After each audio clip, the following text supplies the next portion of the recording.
经常开直升机的小伙伴应该都认识它吧？没错，这是一架波音 AH-64B 长弓阿帕奇，阿帕奇的最新版本之一。它的驾驶舱为前后纵列式布局，前面是武器操作员的位置，而驾驶员则坐在后面。这样的布局能使武器操作员拥有最佳的地形视野，后排座位高于前排，因此驾驶员可以拥有最佳的前方视野。阿帕奇前方这个像苍蝇头一样的球体是它的观察和火控系统，球体的顶部是集成夜视和瞄准系统。我们来看看它是如何工作的。它与武器操作员的头盔是相连的，假如操作员的脑袋向右转，它也会跟着向右转，向左转也是同理。球体左下方是目标获取瞄准镜和夜视前置摄像头，假如操作员的脑袋向上或向下转，它也会跟着向上或向下运动。球体右下方则是带激光测距仪的直视光学设备。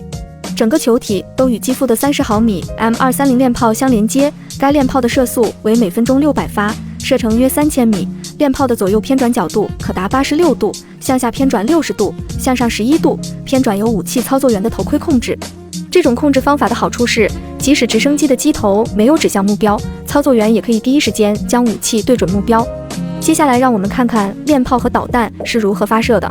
先看看武器操作员的位置，可以看到左右各有一个手柄，右边的手柄是用来对目标进行激光测距和标记的。所有这一切都与它头盔的 HUD 显示相连接，就像动画中所示一样。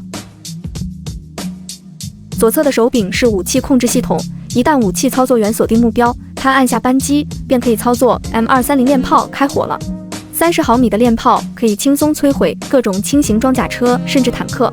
当然，链炮只是对付较近的目标，如果要对付较远的目标，这时我们就要用上螺旋桨上的长弓火控雷达了。这套雷达系统可覆盖8公里的范围，它的波段为35吉赫兹，每6秒钟360度无死角扫描一次。整个雷达的外形像是一朵蘑菇，被安装在飞机顶部。得益于长弓雷达和头盔套件，飞行员能在各个通信系统之间同时进行多任务处理，从而提高决策效率。来看看如何用阿帕奇打击目标。阿帕奇能够迅速从树林或山谷中起飞，当长弓雷达360度扫描战场环境并侦察到威胁时，它也能迅速躲避或撤退。长弓雷达可以同时确定、区分和显示近300个潜在目标，并筛选出16个首要目标，传送给作战电脑。作战电脑会根据各种数据确定攻击目标的优先等级，再将数据传输给机身两侧的地狱火导弹，最后武器操作员就可以发射导弹了。得益于长弓雷达的强大性能，一架长弓阿帕奇可以同时对付多辆坦克，简直是坦克的噩梦。地狱火导弹是发射后不管的武器，一旦发射，阿帕奇可以迅速躲回山丘或者其他掩体后面，从而减少飞机的暴露时间。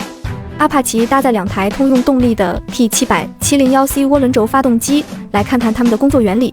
前端的压气机将外部空气吸入并压缩，当高压气体进入涡轮组时，气体的动能被涡轮转化为机械能，使涡轮高速旋转。涡轮通过轴将旋转的动能传递给轴流压气机，轴流压气机是一个由多个叶片组成的转子，空气经过压缩后再进入燃烧室，与燃料混合并点燃，产生高温高压气体，推动后面的涡轮机旋转，从而带动直升机的旋翼旋转，使它升空飞行。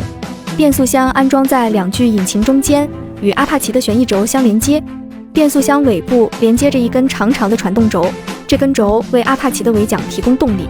直升机通常是通过调节旋叶的倾斜角，从而实现升或降的。当倾斜角度变大，会产生更多升力，使飞机上升；反之，倾斜角度变小，升力变小，从而使飞机下降。当直升机的旋翼往一个方向旋转时，会产生一个反扭力，导致机身向相反的方向旋转。这时，尾桨就起了关键的作用，它旋转时产生的拉力可抵消这种转动，从而实现航向稳定。4根尾桨叶片通过调节倾斜角度的大小来控制气流，使阿帕奇实现向左或向右转。来，我们看看驾驶舱都有哪些重要部件吧。座位左手边是总距杆，2腿中间的是驾驶杆，左脚和右脚分别是控制尾桨的踏板。总距杆的作用是控制飞机上升或下降，向上拉起时，旋叶的倾斜角变大，升力变大，飞机上升；向下推时，旋叶的倾斜角变小，升力变小，飞机下降。驾驶杆的作用是控制飞机向前、后、左、右飞行，驾驶员沿横向和纵向操纵驾驶杆，自动倾斜器会向相应方向的倾斜，导致旋翼拉力方向也发生相应方向的倾斜，改变直升机的运动状态和自身姿态，从而可以操纵直升机向前、后、左、右各个方向飞行。尾桨踏板控制飞机的偏航，踩下左踏板，尾桨叶倾斜角变小，机身向左偏转；踩下右踏板，尾桨叶倾斜角变大，机身向右偏转。是不是很简单？你现在已经学会开阿帕奇了，接下来需要了解它的武器。阿帕奇被称为攻击直升机，自然少不了各种武器了。首先，它机身两侧一共可挂载16枚地狱火导弹。此外，如果任务需要，它左右两侧可将一组地狱火导弹更换成非制导的火蛇70航空火箭弹，这种火箭弹一般用于大面积轰炸。在某些情况下，也可以将其更换成毒刺导弹和响尾蛇空导弹，以应对战斗机。最后就是这门变态的30毫米链炮了。阿帕奇可携带1200发链炮炮弹，用于对空或对地的攻击。长弓阿帕奇机身长约14.7米，高4.7米，旋翼直径为14.63米，几乎与机身长度一样。为了直观了解它的大小，我们将一个普通成年人与之对比，可以看到阿帕奇的尺寸还是很大的。将阿帕奇与其他直升机对比，这是俄罗斯的卡52，这是美国的 AH-1超级眼镜蛇，这是美国的贝尔 UH-1修一。通过对比，可以看到阿帕奇明显要大一圈。最后问下各位，大家不吃不喝多少年可以拿下它呢？